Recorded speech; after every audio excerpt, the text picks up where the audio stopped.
Hello students, कैसे हैं सभी। आई होप सभी अच्छे होंगे। बच्चों मैं रंजीत सिंह आपके अपने यूट्यूब चैनल भरत एकेडमी से। बच्चों आज के लिए मैं लेकर आया हूँ बहुत ही इंपॉर्टेंट टॉपिक। बच्चों ये एग्ज़ाम ओरिएंटेड टॉपिक है और यहाँ से एग्ज़ाम में क्वेश्चन बनते ही बनते हैं। बच्चों आज का टॉपिक है हमारा जीएस के अंदर। बच्चों आज हम पढ़ेंगे कॉन्स्टिट्यूशन, और कॉन्स्टिट्यूशन के अंदर बच्चों आज हम पढ़ते हैं कॉन्स्टिट्यूशन का पार्ट 5 या भाग 5 बच्चों, जिसमें हम लोग पढ़ते हैं सेंट्रल गवर्नमेंट।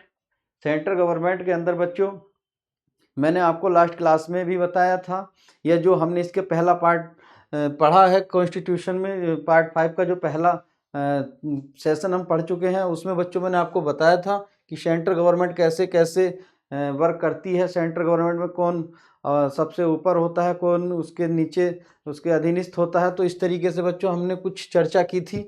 लेकिन आज का टॉपिक बच्चों बिल्कुल एग्ज़ाम ओरिएंटेड है। यहाँ से जो इससे पहले वाला सेशन था बच्चों, उसमें सिर्फ हमने क्या पढ़ा था, सेंट्रल गवर्नमेंट का इंट्रोडक्शन था, जनरल इंट्रोडक्शन। लेकिन आज का जो एक सेशन है बच्चों, यहाँ से क्वेश्चन बनते ही बनते हैं। बहुत ही इंपॉर्टेंट क्वेश्चन है, वो टॉपिक है बच्चों। तो यहाँ से बच्चों आज का जो हमारा टॉपिक है बच्चों, सेंट्रल गवर्नमेंट के अंदर है बच्चों। आज का टॉपिक हमारा सेंट्रल गवर्नमेंट के अंदर है बच्चों, प्रेसिडेंट ऑफ इंडिया या भारत के राष्ट्रपति। ठीक है ना। तो बच्चों हमारे यहाँ राष्ट्रपति, देखो हम सेंट्रल गवर्नमेंट की बात करते हैं। एक बार बच्चों आपको रिकॉल करा देता हूं थोड़ा सा। यहाँ पर देखो केंद्र सरकार और इधर राज्य सरकार, ठीक है बच्चों। अब यहाँ पे मैंने आपको बताया था कि केंद्र सरकार के अंदर जो सबसे ऊपर होता है बच्चों, वे होते हैं राष्ट्रपति। कौन होते हैं? राष्ट्रपति। तो इसी तरीके से बच्चों राज्य में भी कोई ना कोई हेड होगा। यहाँ पर होते हैं राज्यपाल या गवर्नर। यहाँ पे बच्चों राष्ट्रपति के बाद आते हैं यहाँ पे आपके पीएम,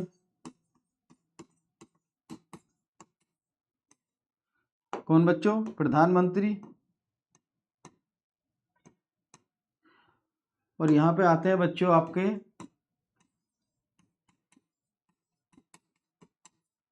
मुख्यमंत्री, राइट। मुख्यमंत्री। अब इनके नीचे आती है बच्चों मंत्री परिषद।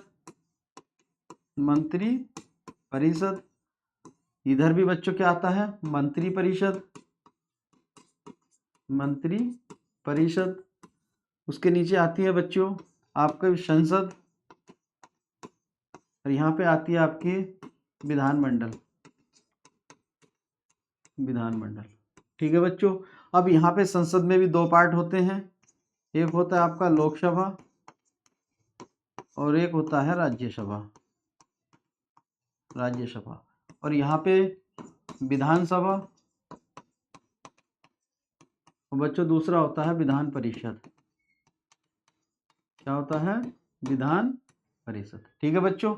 तो मैंने आपको ये लास्ट सेशन में भी बता चुका था कि शासन का जो प्रोसेस है हमारे यहाँ कैसे कैसे चलता है बच्चों। सेंट्रल गवर्नमेंट में केंद्र सरकार के अंदर जो सबसे ऊपर होता है वो होते हैं राष्ट्रपति, उसके नीचे प्रधानमंत्री, फिर मंत्री परिषद बच्चों, उसके बाद संसद होती है, संसद, लोकसभा और राज्यसभा।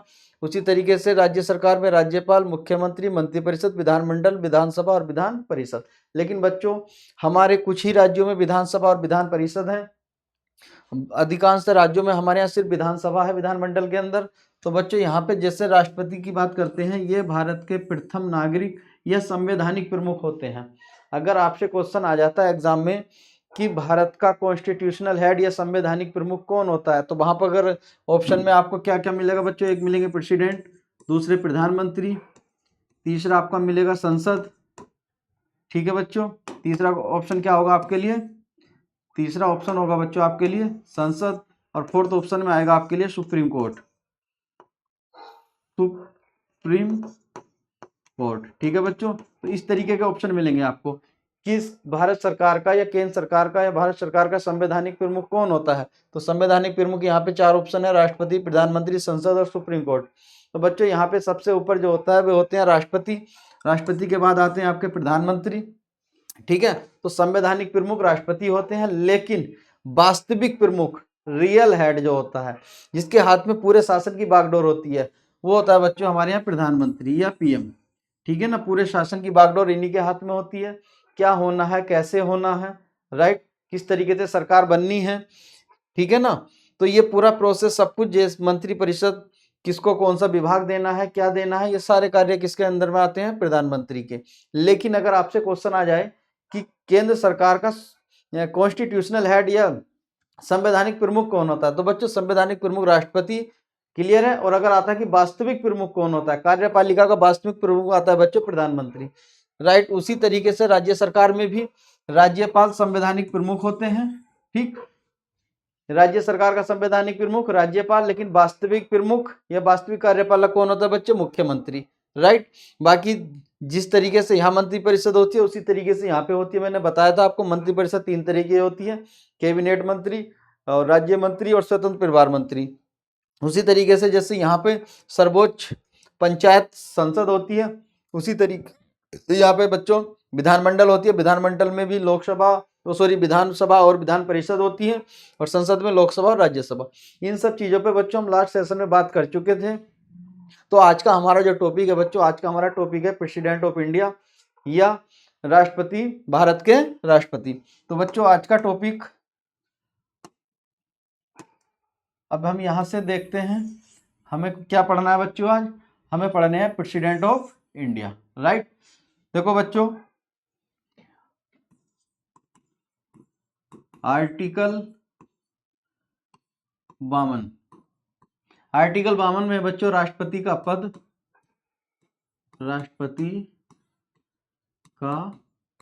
राइट। आर्टिकल 52 में क्या है, राष्ट्रपति का पद। मतलब अनुच्छेद 52 के अंदर बताया गया है कि भारत का एक राष्ट्रपति होगा, ठीक है ना। तो राष्ट्रपति का पद बच्चों हमारे यहाँ कहाँ से लिया गया है, राष्ट्रपति का पद लिया गया है ब्रिटेन से, राइट। कहाँ से, ब्रिटेन से। हमारे यहाँ राष्ट्रपति का पद एज ए ब्रिटेन सम्राट की तरह होता है। जिस तरीके से वहां पर ब्रिटिश सरकार के अंदर राजा होता है, तो वो कुछ नहीं करता, मतलब करने मतलब ये नहीं कि कुछ नहीं करते, मतलब वो प्रमुख होते हैं। भाई राजा तो राजा है, सब कुछ राजा के हाथ में होता है। लेकिन यहाँ पे राजा, अब आपने देखा होगा राजा के लिए काम करने के लिए बहुत सारे मंत्री लोग होते हैं। तो उसी तरीके से यहाँ पर देश के लिए राजा कौन है, राष्ट्रपति हैं, ठीक है ना। और ये राष्ट्रपति का पद हमारे यहाँ लिया गया ब्रिटेन से, राइट है। तो बच्चा आर्टिकल 52 में क्या कहा गया है कि भारत का राष्ट्रपति का पद, राइट। अब आर्टिकल 53 में आता है बच्चों कार्यपालिका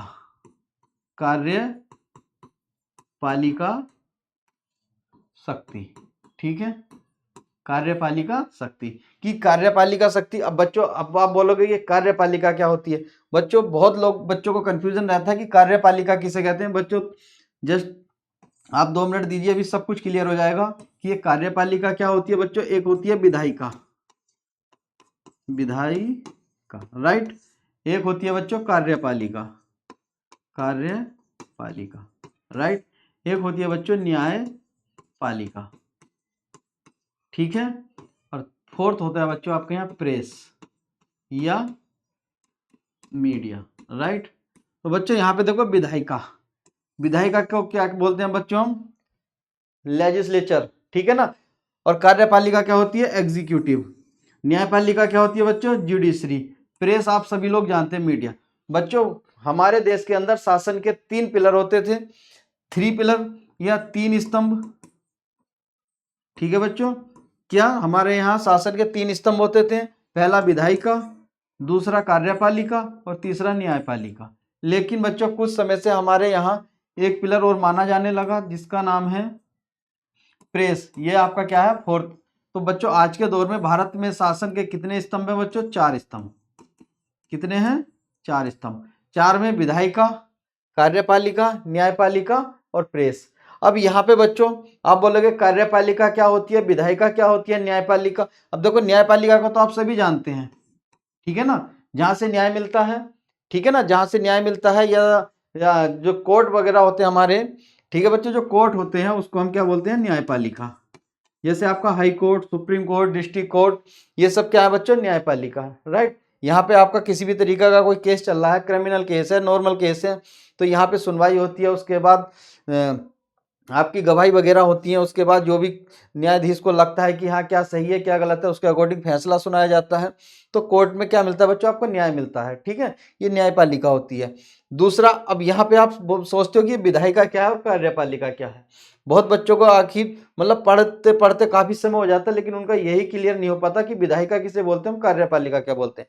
बच्चों विधायिका वो होती है जहाँ पे विधायिका बच्चों वो होती है जहां पर कानून बनता है, कानून बनाने वाली संस्था। राइट, कानून बनाने वाली संस्था क्या होती है बच्चों, विधायिका। ठीक है, और कानून को लागू करने वाली, कानून लागू करने वाली संस्था। राइट, ठीक है बच्चों। अब देखो विधायिका क्या है, कानून बनाने वाली संस्था, और कार्यपालिका क्या है बच्चों, कानून लागू करने वाली संस्था। अब देखो जैसे हमारे यहाँ कानून कौन बनाता है, कैबिनेट। अब जब हमारे यहाँ कैबिनेट कानून बनाती है बच्चों, ये कैबिनेट है आपका। ठीक है, अब ये कैबिनेट के अंदर बहुत सारे लोग होंगे बच्चों। यहाँ पर कैबिनेट के अंदर हमारे यहाँ कौन होते हैं, जैसे गृह मंत्री है, रक्षा मंत्री है, आपका विदेश मंत्री है। ठीक है बच्चों, वित्त मंत्री है, सबके सब क्या होते हैं, कैबिनेट मंत्री होते हैं। अब कैबिनेट मंत्री और राज्य मंत्री और आपको स्वतंत्र प्रभार मंत्री बच्चों मैं लास्ट सेशन में बता चुका हूं, लेकिन एक बार फिर रिकॉल कर देता हूं कि कैबिनेट मंत्री क्या होते हैं बच्चों। कैबिनेट मंत्री वो मंत्री होते हैं जो किसी ना किसी विभाग के हेड होते हैं, मतलब उस पूरे विभाग की जिम्मेदारी या उसको पूरा प्रोसेस, उसको पूरी विभाग को चलाने का जो भी है वो सब उसी की जिम्मेदारी होती है। ठीक है बच्चों, अब यहाँ पे जो कैबिनेट होती है कानून भी यही बनाती है, कानून भी यही बनाती है। ठीक है ना, सपोज कीजिए अब यहां से हम सिंपल सा कोई भी एक मंत्री ले लें, जैसे हम बात करते हैं वित्त मंत्री की, वित्त मंत्री। ठीक है बच्चों, अब वित्त मंत्री का क्या काम है, बजट को तैयार कराना। ठीक है, लेकिन क्या वित्त मंत्री अकेले बजट तैयार करते हैं, नहीं। वित्त मंत्री का काम बजट बनाना है, लेकिन उस बजट के पीछे कौन कौन काम करते हैं, पूरी कैबिनेट होती है बच्चों। अब यहां से पूरी कैबिनेट ने मिलकर वित्त आपका एक फाइनेंस या बजट तैयार किया, लेकिन उस बजट को जब जनता के सामने पेश किया जाता है या पार्लियामेंट के सामने पेश किया जाता है तो उसको पेश सिर्फ वित्त मंत्री करता है। अब सोचो किसी भी कानून मतलब वित्त को लेकर कोई भी कानून बनता पूरा कैबिनेट बनाएगा, लेकिन उसको लागू कौन करेगा, लागू सिर्फ करते हैं कौन, वित्त मंत्री। अब सोचो वित्त मंत्री हमारे यहाँ कौन है, निर्मला सीतारमण। अब उन्होंने कानून पहले कानून बनाया तो उसमें भी हिस्सा लिया, राइट। अब कानून को लागू करना पड़ रहा है तो भी वही हिस्सा लेंगी। तो अब सोचो यहाँ पे तो जो हमारे यहाँ वित्त मंत्री है कानून बनाते समय बच्चों वो विधायिका का पार्ट होते हैं, और जब कानून बन चुका होता है जब उसको इम्प्लीमेंट करने की बात आती है या लागू करना होता है, तो जब वो उसको लागू करते हैं तब बच्चों उसको हम क्या बोलते हैं, कार्यपालिका का मेंबर। राइट, जैसे रक्षा मंत्री राजनाथ सिंह। अब सोचो सुरक्षा संबंधित अगर कोई भी कानून व्यवस्था बनानी है बच्चों तो पूरा कैबिनेट मिलकर तैयार करेगा, राइट है। अब पूरा कैबिनेट मिलकर वो तैयार करेगा, लेकिन कानून बन गया रक्षा संबंधित कोई भी कानून हो, अब वो कानून बन गया लेकिन उसको जब लागू करेगा तो क्या पूरा कैबिनेट करेगा, नहीं। सिर्फ उस कानून को लागू करने का अधिकार किसका होगा बच्चों, रक्षा मंत्री का। अब वो जब उसको रक्षा मंत्री उसको लागू करेंगे तब वो कार्यपालिका के सदस्य हैं, और जब वो बनाने में सहयोग कर रहे थे तब विधायिका के सदस्य हैं। तो बच्चों हमारे यहाँ जो कैबिनेट मंत्री होता है या जो कैबिनेट मिनिस्टर्स होते हैं बच्चों, वो सबके सब विधायिका के मेंबर भी होते हैं और कार्यपालिका के मेंबर भी होते हैं, राइट है। तो इंप्लीमेंट करने वाले को कार्यपालक बोला जाता है और कानून बनाने वाले को विधायक बोला जाता है, विधायिका का मेंबर बोला जाता है। तो बच्चों यहाँ पे विधायिका किसको बोलते हैं, जो कानून बनाती है, और कार्यपालक किसको बोलते हैं, जो कानून लागू करती है। न्यायपालिका आप जानते हो, प्रेस भी जानते हो, मीडिया भी जानते हो। तो भारत में शासन की शक्ति किसके शासन की शक्ति के कितने स्तंभ है बच्चों, 4 स्तंभ है, राइट। अब यहाँ पे यही है आर्टिकल 53 में बच्चों। आर्टिकल 53 में क्या है, आर्टिकल 53 में है कार्यपालिका शक्ति। तो कार्यपालिका शक्ति की जो बात की गई है बच्चों, ये की गई है राष्ट्रपति की, कि कार्यपालिका शक्ति राष्ट्रपति के पास किस तरीके से है। ठीक है, अब हम उसी पे बात करेंगे कि कार्यपालिका शक्ति, एक एक पॉइंट को देखते हैं। अब इसमें देखते हैं बच्चों, आ गया आर्टिकल 54। ठीक है, आर्टिकल 54 में बच्चों इसमें आता है राष्ट्रपति का निर्वाचक मंडल, निर्वाचक मंडल। ठीक है बच्चों, निर्वाचक मंडल जानते हो। निर्वाचक मंडल में आता है कि राष्ट्रपति के निर्वाचन में कौन कौन लोग हिस्सा लेते हैं, या जब राष्ट्रपति के लिए चुनाव होता है तो कौन कौन लोग वोटिंग करते हैं। तो बच्चों यहाँ पर वोटिंग करने वाले लोगों में आते हैं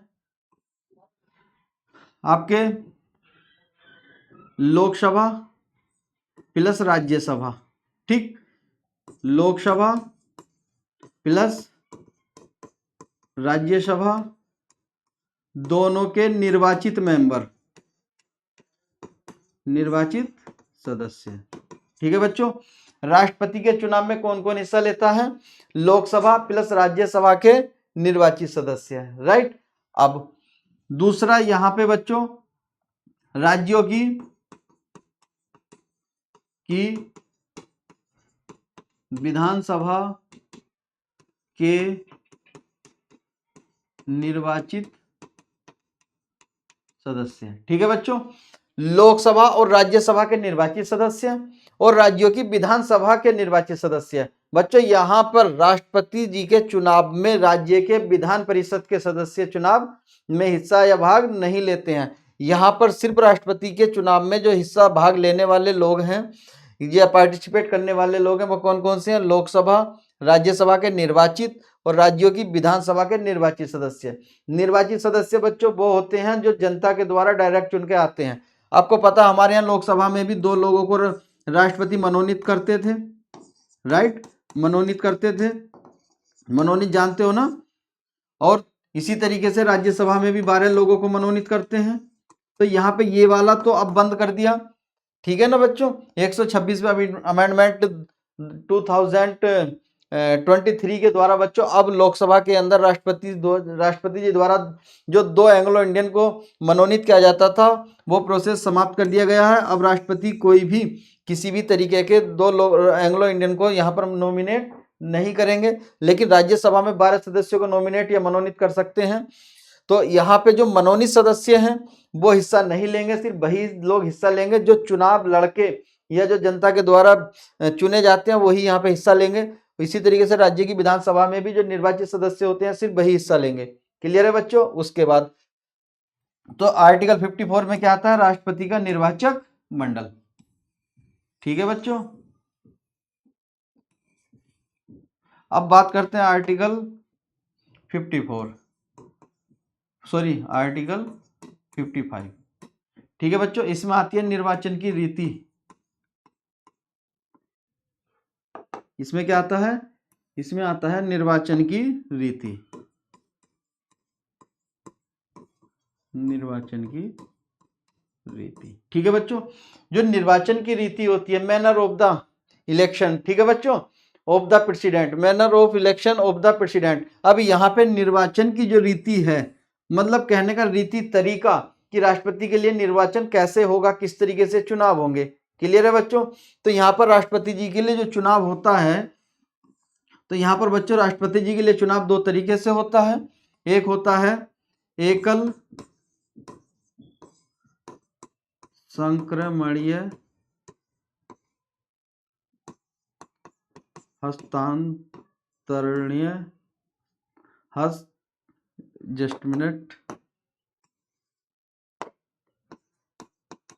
हस्तांतरणीय प्रणाली के द्वारा, प्रणाली। ठीक है बच्चों, एकल संक्रमणीय हस्तांतरणीय प्रणाली। ठीक है ना बच्चों। अब इसमें क्या है, जैसे एकल संक्रमणीय का मतलब है, इसको बोलते हैं बच्चों सिंगल ट्रांसफेरेबल। इसको क्या बोलते हैं हम, सिंगल ट्रांसफेरेबल। अब आप बोलोगे कि सिंगल ट्रांसफेरेबल क्या है। बच्चों यहाँ पे सिंगल ट्रांसफेरेबल का मतलब होता है, देखो यहां पर जब राष्ट्रपति जी का चुनाव होता है तो बच्चों इस तरीके से होता है, जैसे सपोज कीजिए यहाँ पे 4 लोग हैं, A B C D। अब ये सपोज कीजिए बीजेपी से है, ये कांग्रेस से है, या ये सपोज कीजिए आपके बसपा पार्टी से है, राइट, और ये सपा पार्टी से है, ठीक, SP से। अब यहाँ पे सोचो 4 पार्टी के मेंबर खड़े हुए हैं, चारों किसके लिए हैं बच्चों, प्रेसिडेंट के लिए। अब यहाँ पे आप जैसे नॉर्मल MP MLA का चुनाव में हिस्सा लेते हो, जब आप वोटिंग डालने जाते हो तो आप सिर्फ अपने पसंदीदा किसी भी एक व्यक्ति को अपना वोट दे के आ जाते हैं, ठीक है ना। अगर किसी को बीजेपी का कोई मेंबर पसंद है या उसको वो पार्टी से लगाव है या पसंद है, जो भी उसकी इच्छा है, तो वो अपना बीजेपी को वोट दे देगा। जिसकी इच्छा है कांग्रेस को वोट देना, वो कांग्रेस को जो उसका प्रतिनिधि होता है उसको वोट दे आएगा। जो बसपा के को पसंद करता है वो बसपा के कैंडिडेट को वोट दे के आएगा। जो सपा के कैंडिडेट को पसंद करता है वो सपा के को दे के आएगा। लेकिन बच्चों राष्ट्रपति के चुनाव में इस तरीके का नहीं है। यहां पर राष्ट्रपति के चुनाव में बच्चों अगर 4 लोग खड़े हुए हैं तो आपको चारों को ही वोट देना है, राइट। जब आप चारों को वोट दोगे तो आपको सबसे पहले वोट उसको देना है जिसको आप सबसे पहले पसंद करते हैं। अगर आपने इसको पसंद किया तो पहले वोट यहाँ, उसके बाद आपने पसंद किया अगर सी को तो फिर यहाँ, सेकंड थर्ड नंबर पे यहाँ, फोर्थ पे यहाँ। मतलब जिसको आप पहले पसंद करते हो पहले वोट उसको जाएगा। उसके बाद जिसको अगर आप सोचोगे कि अगर ये नहीं बना तो ये बन जाए, फिर आप उसको वोट दे के आओगे। फिर आपको लगा कि ये भी नहीं तो तीसरे नंबर पे ये, मतलब वहां अगर 4 कैंडिडेट खड़े हुए हैं बच्चों, तो 4 प्रत्याशी हैं तो आपको चारों को ही वोट देना है। क्लियर है। तो यहाँ पे अब सपोज करो कोई भी चुनाव होता है तो वो चुनाव कैसे होता है बच्चों, 50% प्लस 1, ठीक है। जिसके पास आधे से एक अधिक मत होते हैं वही विजय घोषित होता है। क्लियर है। तो जिसको 50 से ज्यादा या 50% से अधिक, 50 से मतलब वहां नहीं है, परसेंट से मतलब है जिसको आधे से अधिक वोट मिल जाए, ठीक है ना, 50% प्लस 1, वो विजयी घोषित हो जाता है। अब सपोज कीजिए यहां पर पहली प्रथम मतगणना हुई, प्रथम मतगणना। अब बच्चों जो यहाँ पे प्रथम मतगणना हुई, अब इसमें किसी को 50% प्लस 1 बहुमत नहीं मिला है, तो अब यहाँ पे फिर राष्ट्रपति बने कौन। क्लियर है। यहाँ पे ये कंडीशन आ जाती है। तो ऐसी कंडीशन में क्या होता है बच्चों, अगर जैसे यहाँ किसी को भी 50% प्लस 1 नहीं मिले तो यहाँ पे क्या होगा बच्चों, फिर दूसरे चक्र की मतगणना होगी, दूसरे चक्र की मतगणना। तो यहाँ पे क्या है बच्चों, दोबारा से फिर काउंटिंग होगी। तो फिर क्या काउंटिंग होगी बच्चों, सबके वोट अलग अलग लिख दिए जाएंगे, किसको कितने मत मिले हैं या किसके मत की वैल्यू कितनी है। उसके बाद फिर जिसको सबसे कम मत मिले होंगे, राइट, फिर जिसको सबसे कम मत मिले होंगे तो फिर उसके मतों को सब में डिवाइड किया जाएगा, ठीक है ना, सब में डिवाइड किया जाएगा। तो उसके बाद अगर उसके बाद 50% प्लस 1 मिल गए जिसको भी, वो राष्ट्रपति घोषित। और अगर नहीं मिले तो फिर तीसरे चक्र की मतगणना होगी। तो फिर तो 2 ही लोग बचेंगे भाई, एक ये भी खत्म फिर ये भी खत्म, फिर तो 2 ही बचे। तो फिर तो 101% किसी ना किसी को 50% मिल जाएगा। तो यहां पे आज तक हमारे ऐसा नहीं हुआ कि तीसरे चक्र की मतगणना हो। तो यहाँ पे हमारे यहाँ जिसको 50% प्लस 1 बहुमत मिलते हैं वही बच्चों राष्ट्रपति बन जाते हैं। अब यहाँ पे मत का सिस्टम क्या है, अब आप सोचोगे बच्चों यहाँ पे मत का सिस्टम भी अलग है। अब आप सोचोगे कि एक वोट डाल दिया तो वोट काउंट हो गए कि एक कि 150 या 1.5 लाख जो भी है ना, कि 1.5 लाख वोट उसको मिले, 1 लाख उसको मिले। यहाँ पे बच्चों इस तरीके से वोट काउंटिंग नहीं होता, ठीक है ना। राष्ट्रपति के चुनाव में वोटिंग काउंटिंग का मतलब नहीं है। राष्ट्रपति जी के चुनाव में क्या होता है बच्चों, वोटिंग काउंटिंग की जगह होता है वोट मत की वैल्यू, वोट की वैल्यू कितनी है, ठीक है ना। तो यहाँ पे वोट की वैल्यू का मतलब इस तरीके से निकाला जाता है बच्चों। यहाँ पर देखो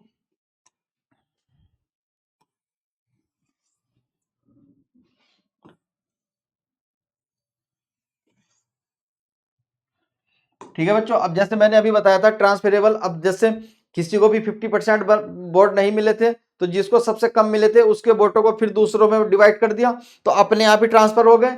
तो इसीलिए सिंगल मत है जो आपने डाला है, भाई सबको देखा है लेकिन मत तो सिंगल ही सिंगल था सबके पास, लेकिन आपके उसी ही वोट को फिर सब में ट्रांसफर किया गया। तो इसीलिए इसको बोला जाता है सिंगल या एकल संक्रमण या सिंगल ट्रांसफरेबल। तो यहाँ पे क्या है कि सिंगल या एकल संक्रमण हस्तांतर प्रणाली बोली जाती है राष्ट्रपति के निर्वाचन के लिए। लेकिन अब बात आती है कि इनके वोट को किस तरीके से काउंट किया जाता है। बच्चों यहाँ राष्ट्रपति के चुनाव में वोट को काउंट नहीं किया जाता है, वोट की वैल्यू को काउंट किया जाता है, किसके पास कितनी वैल्यू है। अब यहाँ वैल्यू कैसे निकाली जाती है बच्चों, वैल्यू निकाली जाती है ऐसे, जो कोई भी अगर स्टेट है बच्चों, स्टेट, ठीक, तो स्टेट की जो पॉपुलेशन होगी टोटल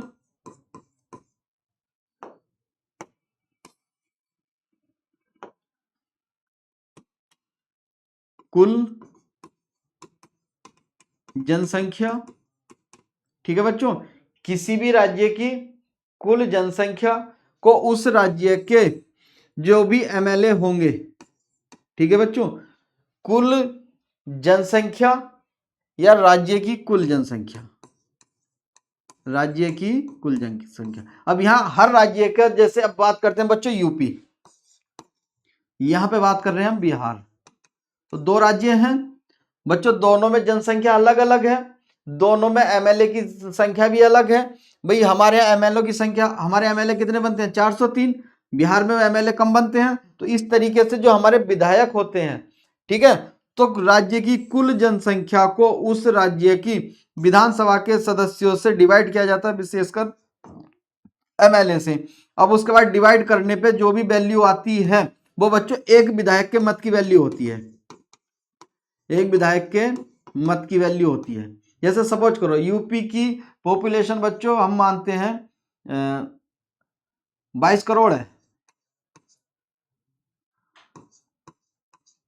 22 करोड़ है, लेकिन एमएलए कितने हैं बच्चों हमारे यहाँ 403। ठीक, अब इसको आप इसको डिवाइड करोगे, ठीक, तो अगर आप इसको डिवाइड करोगे, सपोज करो 55 आया, ठीक है, या 550 आया, तो यहां पर एक विधायक की मत की वैल्यू बच्चों कितनी है 550 है, ठीक है। तो इसी तरीके से हो सकता है बिहार के की वैल्यू 520 हो। तो यहाँ पे हर राज्य में एक विधायक के मत की वैल्यू अलग अलग है, क्लियर है। लेकिन फिर हम बात करते हैं कि सांसद के मत की वैल्यू कैसे निकलेगी, ठीक है बच्चों। तो सांसद के मत की वैल्यू निकलती है बच्चों, यहां पर जितने भी विधायक हैं, ठीक है ना, या जितने भी विधायक होते हैं पूरे मतों की वैल्यू काउंट करने के बाद यहाँ पर जो एमपी होते हैं उनकी संख्या से उसको डिवाइड किया जाता है। तो फिर क्या आ जाता है, फिर आ जाती है सांसद के मत की वैल्यू। तो उसके बाद जब वोट पड़ते हैं तो इनके मत की वैल्यू काउंट की जाती है। तो जिसके पास 50% से अधिक होता है वही विजयी घोषित होता है। तो यहाँ पे राष्ट्रपति के निर्वाचन में लंबा प्रोसेस है, ठीक है ना। इसी तरीके से वोट नहीं पड़ते नॉर्मल तरीके से, यहाँ हर एक राजनेता से तो वोट भी नहीं पड़ता, आधे से ज्यादा तो नहीं, लेकिन बहुत से ऐसे हमारे राजनेता हैं जो वोट भी गलत कराते हैं अपना। तो यहाँ पर आर्टिकल 55 में क्या है बच्चों, राष्ट्रपति के निर्वाचन की रीति है। आर्टिकल 56, आर्टिकल 56, ठीक है बच्चों। आर्टिकल 56 में क्या है, आर्टिकल 56 में आता है बच्चों, इसमें आता है योग्यता, ठीक है ना। योग्यता में क्या क्या आएगा, सॉरी पात्रता, हाँ ये योग्यता बात एक ही है। आर्टिकल 57 में आता है बच्चों, 57 में आता है पात्रता, कि कोई भी व्यक्ति, नहीं यहाँ आता है पात्रता, सॉरी यहाँ आता है राष्ट्रपति के लिए पात्रता, ठीक है। यहाँ आता है पुनर्निर्वाचन के लिए पात्रता, पुनर्निर्वाचन के लिए पात्रता, मतलब हमारे यहाँ राष्ट्रपति कितनी बार निर्वाचन या चुनाव लड़ सकते हैं या कितनी बार राष्ट्रपति बन सकते हैं। तो हमारे यहाँ ऐसा नहीं है। जैसे बच्चों अमेरिका की बात करते हैं, यूएसए में कोई भी व्यक्ति सिर्फ दो ही बार राष्ट्रपति बन सकता है, लेकिन भारत में ऐसा नहीं है। भारत में कोई भी व्यक्ति 2 से अधिक बार, 4 बार, 5 बार, कितनी भी बार राष्ट्रपति का चुनाव लड़ सकता है। चुनाव ही नहीं लड़ सकता, राष्ट्रपति बन भी सकता है। तो भारत में पुनर्निर्वाचन के लिए कोई भी ऐसी कंडीशन नहीं है कि एक ही बार राष्ट्रपति बनेगा या 2 बार, कितनी भी बार बन सकता है। लेकिन अमेरिका के अंदर राष्ट्रपति सिर्फ बच्चों कितनी बार बनता है, 2 ही बार राष्ट्रपति बन सकता है। अब आर्टिकल आता है 58 में आता है बच्चों योग्यता, ठीक है ना। सॉरी यहाँ पे पात्रता नहीं आता बच्चों, में थोड़ा कंफ्यूजन हो गया था। यहाँ पे क्या आता है बच्चों, सॉरी, ठीक है ना, गलत मत समझना, थोड़ा ध्यान से। अब बच्चों यहाँ से क्या था, थोड़ा सा ध्यान से मेरा आउट हो गया था। यहाँ पे आता है उसकी पदावधि, पदावधि, ठीक है बच्चों, पदावधि या कार्यकाल। तो बच्चों राष्ट्रपति का कार्यकाल कितना होता है, 5 वर्ष। कितना होता है, 5 वर्ष, ठीक। 57 में क्या है, आर्टिकल 57 में कि पुनर्निर्वाचन की पात्रता। और 58 में है बच्चों योग्यता, योग्यता में आता है क्वालिफिकेशन, ठीक है ना। और 57 में आता है रिलेक्टेड, या रिलेक्शन, दोबारा कितनी बार हमारे यहाँ राष्ट्रपति बन सकता है। बच्चों हमारे राष्ट्रपति बनने के लिए कोई भी समय सीमा नहीं है कि 1 बार, 4 बार, 2 बार, कितनी बार भी बन सकते हैं। पदावधि होती है बच्चों 5 वर्ष। लेकिन हमारे यहाँ राष्ट्रपति बनने के बाद आप 5 वर्ष तक राष्ट्रपति पद पर रहेंगे। लेकिन यदि ऐसी कंडीशन आ जाए कि राष्ट्रपति जी के लिए दोबारा चुनाव, निर्वाचन आयोग बोल दे कि अभी चुनाव कराने की कंडीशन नहीं है, तो उसके लिए पार्लियामेंट से बिल पास करके आगे बढ़ाया जा सकता है। लेकिन राष्ट्रपति की यदि 5 वर्ष से पहले अपना पद त्याग दे।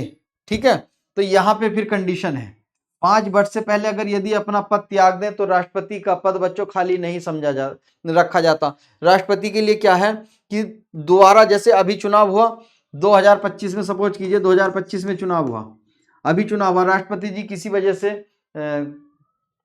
पद से हट गए, सपोज कीजिए पद से हट गए, तबीयत खराब हो गई, बीमार पड़ गए या मृत्यु हो गई, कोई किसी भी रीजन से, या अपनी इच्छा से त्याग पत्र दे दे, तो यहाँ पे राष्ट्रपति के पद को खाली नहीं रखा जाता बच्चों। राष्ट्रपति के लिए तुरंत चुनाव होना जरूरी है, लेकिन चुनाव के लिए जो समय निर्धारित किया गया है वो क्या गया बच्चों, 6 माह के अंदर अंदर चुनाव होना। लेकिन अगर किसी वजह से आज ही रात को राष्ट्रपति जी की मृत्यु हुई है तो क्या 6 महीने के लिए चुनाव का इंतजार करना पड़ेगा? चुनाव का इंतजार नहीं कर सकते। तो ऐसी कंडीशन में क्या है बच्चों, हम क्या करते हैं कि उसी समय तुरंत जो हमारे यहाँ वाइस प्रेसिडेंट होते हैं, उपराष्ट्रपति को प्रमोट करके राष्ट्रपति बना देते हैं।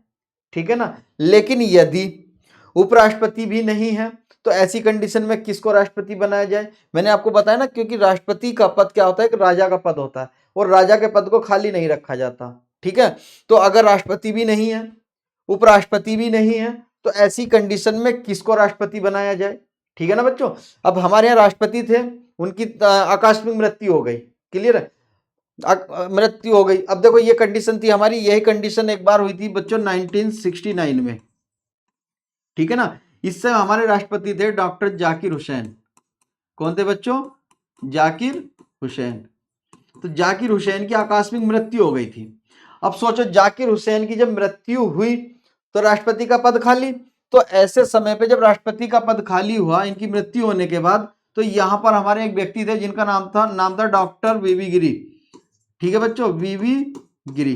तो वीवी गिरी को बच्चों राष्ट्रपति बना दिया गया। वो वाइस प्रेसिडेंट थे, उनको प्रमोट करके राष्ट्रपति बना दिया गया। लेकिन उसी बीच में अब जो भी कंडीशंस रही हो, ठीक है, या सपोज करो कि उनको लगाओ कि यार राष्ट्रपति बनने के बाद इतने सारे ऐशो आराम है तो हम उपराष्ट्रपति क्यों रहें, या जो भी भाई उस समय की कंडीशन जो भी रही हो, तो डॉक्टर बीबी गिरी जी ने क्या किया बच्चों, अपना रिजाइन दे दिया।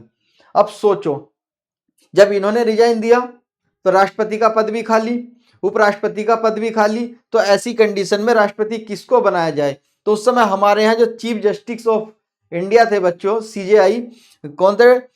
Doctor M Hidayatullah. तो doctor M Hidayatullah supreme court के मुख्य न्यायाधीश थे, तो उनको तुरंत प्रमोट करके वहां से हटा के, सुप्रीम कोर्ट के मुख्य न्यायाधीश के पद से हटा के उनको क्या बनाया गया था? राष्ट्रपति बनाया गया था। डॉक्टर एम हिदायतुल्ला, ठीक है ना, डॉक्टर एम हिदायतुल्ला को क्या बनाया गया था बच्चों? सीधा सीधा राष्ट्रपति। तो अगर राष्ट्रपति का पद खाली हो जाए तो उपराष्ट्रपति को राष्ट्रपति, और अगर उपराष्ट्रपति का भी पद खाली हो जाए तो फिर सुप्रीम कोर्ट के मुख्य न्यायाधीश को राष्ट्रपति। लेकिन राष्ट्रपति का पद खाली नहीं रखा जा सकता क्योंकि ये राजा का पद होता है और राजा की गद्दी खाली नहीं रखी जाती। ठीक है बच्चों, तो अब हम बात करते हैं इधर, देखो जैसे 58, आर्टिकल 58 में क्या है? योग्यता। योग्यता में क्या आता है बच्चों कि 35 वर्ष की आयु हो, भारत के नागरिक हो, मतलब आयु कम से कम कितनी हो? 35 ईयर, भारत के नागरिक हो। दूसरा, पागल दिवालिया ना हो। ठीक है ना, दिवालिया आप जानते हैं कि नहीं? डिफॉल्टर मतलब किसी बैंक का लोन वगैरह तो नहीं है, या मतलब किसी ने डिफॉल्टर तो घोषित नहीं कर दिया, ठीक है ना, इस तरीके के लोग जो करप्शन में लिप्त हों, तो इस तरीके के व्यक्ति ना हो, भारत का नागरिक हो, 35 वर्ष की आयु हो, और उसका नाम संसद के द्वारा प्रमोट किया गया हो, संसद ने उसकी सिफारिश की हो। संसद में लोकसभा भी कर सकती है, राज्यसभा भी कर सकती है, तो उसकी संसद के द्वारा सिफारिश की गई हो, और उस सिफारिश में भी कम से कम 50 लोग, ठीक है ना बच्चों, कम से कम 50 लोगों के द्वारा उसका समर्थन किया गया हो कि हाँ कि इस व्यक्ति को हमारी तरफ से, किसी भी पार्टी ने, कि इसकी हमारी तरफ से ये प्रेसिडेंट उम्मीदवार हैं, ठीक है ना, तो ऐसे व्यक्ति को राष्ट्रपति बनाया जा सकता है। अब आर्टिकल 58 हो गया। उसके बाद बच्चों आपका आर्टिकल आता है 60। आप बोलोगे 59 क्यों नहीं बताया? 59 इतना इंपॉर्टेंट नहीं है बच्चों। आर्टिकल 60 में आता है शपथ, ठीक है ना, आर्टिकल 60 में क्या आता है? शपथ या ओथ, ओथ, ठीक है ना, कि राष्ट्रपति किसके सामने शपथ लेंगे। अब सोचो कोई भी व्यक्ति जब शपथ लेता है तो किसके सामने लेगा? ठीक है, कोई या तो उसके इक्वल हो या उससे बड़ा हो, छोटे के सामने तो आप शपथ नहीं ले सकते। तो हमारे यहाँ राष्ट्रपति जी शपथ किसके सामने लेते हैं बच्चों? सुप्रीम कोर्ट के चीफ जस्टिस के सामने, CJI, ठीक है ना, सुप्रीम कोर्ट के चीफ जस्टिस के सामने। अगर उस समय CJI उपस्थित नहीं है, ठीक है ना, तो उनकी गैर हाजिरी में या उनकी अब्सेंस में बच्चों यहाँ पर कोई भी सीनियर जज, जो सुप्रीम कोर्ट के सीनियर जज होंगे उनके सामने। तो राष्ट्रपति जी किसके सामने शपथ लेते हैं? CJI, सुप्रीम कोर्ट के मुख्य न्यायाधीश के सामने, या अगर वो नहीं है उनकी अब्सेंस में किसी भी सीनियर जज के सामने, राइट। उसके बाद आता है बच्चों आर्टिकल 61 में आता है बच्चों राष्ट्रपति पर महाभियोग। महाभियोग जानते हो? महाभियोग या इम्पीचमेंट, इंग्लिश में क्या बोला जाता है बच्चों? इम्पीचमेंट या महाभियोग। महाभियोग क्या है बच्चों? ये राष्ट्रपति को हटाने का प्रोसेस है, राष्ट्रपति को हटाने का प्रोसेस, कि राष्ट्रपति को पद से किस तरीके से हटाया जा सकता है। तो बच्चों इसके हटाने की भी कुछ कंडीशंस हैं, वो मैं आपको बता सकता हूं। अब देखो यहाँ पे जैसे कि हटाने का प्रोसेस कैसे कैसे है। अब ऐसे तो नहीं हटाया जा सकता, भाई देश के राजा हैं। तो राष्ट्रपति को हटाने के लिए एक तो संविधान के उल्लंघन पर, ठीक है ना, कि संविधान का उल्लंघन कर रहे हैं या संविधान के तरीके से देश का शासन नहीं चला रहे हैं, ऐसी कंडीशन में राष्ट्रपति को हटाया जा सकता है, ठीक है ना। या मिसबिहेव, ठीक है ना, मिसबिहेव मतलब दुर्व्यवहार। अब राजा के पद पर रह के अगर दुर्व्यवहार कर रहे हो तो सिंपल सी बात है आप राजा बनने लायक नहीं हो। तो यहाँ पर राष्ट्रपति को हटाने के लिए या तो संवैधानिक रूप से कार्य नहीं हो रहा हो या फिर मिसबिहेव की वजह से। अब यहाँ पे जब उनको हटाया जाएगा तो हमारे यहाँ 2 सदन होते हैं बच्चों, एक लोकसभा और एक राज्यसभा। तो इनको हटाने के लिए, ठीक है ना बच्चों, प्रस्ताव किसी भी सदन में आ सकता है, पहले इसमें आएगा या पहले इसमें आएगा, किसी में भी आया। सपोज कीजिए पहले लोकसभा में आया, तो लोकसभा में जैसे ही प्रस्ताव आएगा, ठीक है ना, तो इसकी सूचना राष्ट्रपति जी को तुरंत दी जाएगी, ठीक है ना। तो इसके लिए समय दिया जाता है उनको 14 दिन। राष्ट्रपति पर महाभियोग लगने से 14 दिन पहले उनको सूचना दी जाती है, ठीक है ना। जैसे प्रस्ताव आया, तो यहाँ प्रस्ताव जैसे ही आया कि राष्ट्रपति को हटाना है, तो ये प्रस्ताव आता है बच्चों 1/4 सदस्यों के द्वारा। अब राष्ट्रपति जी को हटाना है तो 1/4 सदस्य की, अगर मान लो इधर आया लोकसभा में तो इसके 1/4 सदस्यों के सिग्नेचर होंगे, राज्यसभा में आया तो 1/4 सदस्यों के सिग्नेचर होंगे। तो किसी भी एक सदन के 1/4 सदस्यों के द्वारा सिग्नेचर के साथ एक प्रस्ताव आएगा कि राष्ट्रपति जी ने ये कमी की है या गलती की है, इन पर महाभियोग लगना चाहिए, ठीक है ना, या इनको पद से हटाया जाए। तो वो प्रस्ताव जब आएगा तो उसकी 14 दिन का उनको समय दिया जाता है कि आप अपना पक्ष पार्लियामेंट के सामने रखें कि आप सही हैं कि गलत हैं। तो राष्ट्रपति जी की तरफ से या प्रेसिडेंट की तरफ से जो पक्ष रखेंगे सदन के सामने, वो रखते हैं कौन? जिसको हम बोलते हैं बच्चों अटॉर्नी जनरल या महान्यायवादी, ठीक है ना। कौन होते हैं? अटॉर्नी जनरल या महान्यायवादी। तो महान्यायवादी जब उनका पक्ष रखेंगे संसद के सामने, तो सिंपल सी बात है महान्यायवादी कोई ऐसे वैसे व्यक्ति नहीं होते हैं। महान्यायवादी बच्चों उस व्यक्ति को बनाया जाता है जो सुप्रीम कोर्ट का जज नियुक्त होने की योग्यता रखता हो। सो सिंपल सी बात है, कानून के बहुत बड़े ज्ञाता होंगे या जानकार होंगे, तभी उनको महान्यायवादी बनाया गया। अब ये उस पक्ष रखते हैं। दूसरा, अगर लोकसभा में प्रस्ताव आया तो इस प्रस्ताव की जांच कौन करेगा? राज्यसभा, राइट। अगर राष्ट्रपति जी को हटाने के लिए प्रस्ताव लोकसभा में आता है तो उस प्रस्ताव की जांच कौन करती है? राज्यसभा। क्लियर है। और यदि राज्यसभा में प्रस्ताव आता है तो फिर इसकी जांच कौन करेगी? लोकसभा।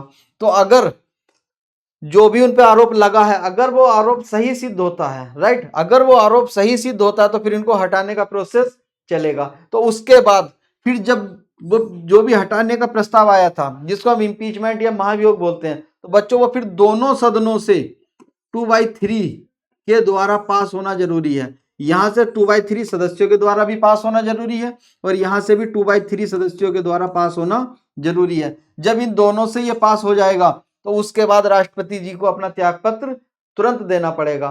तो बच्चों ये राष्ट्रपति जी के बारे में था। इसके बाद अभी राष्ट्रपति जी के लिए और भी आगे बहुत कुछ है। तो बच्चों आज के लिए इतना ही काफ़ी है कि आई होप आपको समझ में आया होगा, अच्छे से समझ में आया होगा।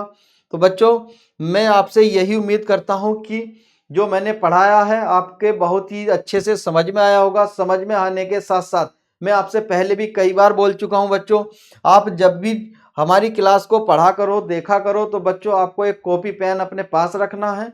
कोई भी टॉपिक है उसको नोट कर लिया करो, क्योंकि आप भूल जाते हैं वीडियो देखने के बाद, कुछ समय बाद हम भूल जाते हैं बच्चों। लेकिन अगर कॉपी में हमारे लिखा हुआ है, नोट्स बने हुए हैं, तो हम कभी भी कॉपी उठाकर देख सकते हैं कहाँ पर क्या था। तो बच्चों आज के लिए इतना ही काफ़ी है। अब मिलते हैं नेक्स्ट क्लास में। जय हिंद, जय भारत।